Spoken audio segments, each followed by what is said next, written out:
Connais-tu Aliko Dangote? Aujourd'hui, il est considéré comme l'homme le plus riche d'Afrique, avec une fortune estimée à plus de 13 milliards de dollars. Mais ce que peu de gens savent, c'est qu'il a commencé petit, avec presque rien, et qu'il a bâti un empire à force de travail, de discipline et de patience. Dans cette vidéo, nous allons découvrir ensemble son parcours inspirant, ses épreuves et les leçons qu'il nous laisse. Aliko Dangote est né en 1957 à Kano, au Nigeria, dans une famille musulmane. Dès son enfance, il a montré un grand intérêt pour le commerce.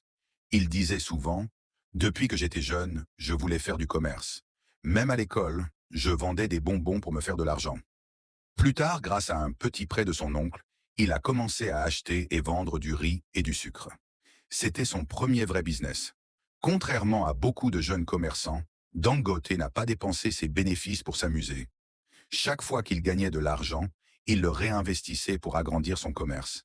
Cette mentalité de réinvestissement est la clé qui lui a permis de grandir. Petit à petit, son commerce est devenu plus grand. Plus de clients, plus de produits, plus de revenus. Dans les années 1980, il fonde officiellement le groupe Dangote. Au début, il importait simplement du riz, du sucre, du sel et du ciment. Mais il avait une vision plus grande. Ne plus dépendre des importations, mais produire en Afrique pour l'Afrique. C'est ainsi qu'il a investi dans les usines de ciment, de sucre, de farine et plus récemment dans le pétrole et le gaz.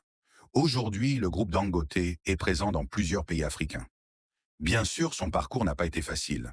Certains l'ont accusé de profiter de ses relations politiques, d'autres disaient que son succès n'était pas mérité.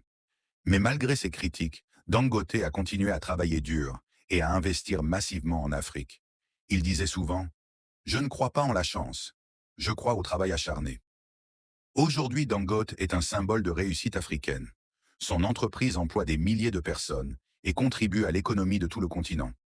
En 2021, il a inauguré la plus grande raffinerie de pétrole d'Afrique, un projet qui peut transformer l'avenir énergétique du continent. L'histoire de Dangote nous apprend plusieurs choses. Peu importe d'où tu viens, tu peux réussir si tu travailles avec discipline. Réinvestir ses gains est plus important que dépenser pour paraître riche. Penser grand et viser l'Afrique est une stratégie puissante. Dangote est la preuve vivante que même sur notre continent, on peut bâtir un empire mondial. De vendeur de riz et de sucre, Aliko Dangote est devenu milliardaire et l'homme le plus riche d'Afrique. Son parcours est une source d'inspiration pour tous les jeunes Africains. Et toi, quelle est la leçon que tu retiens de son histoire? Dis-le en commentaire et abonne-toi pour découvrir d'autres histoires inspirantes d'Afrique.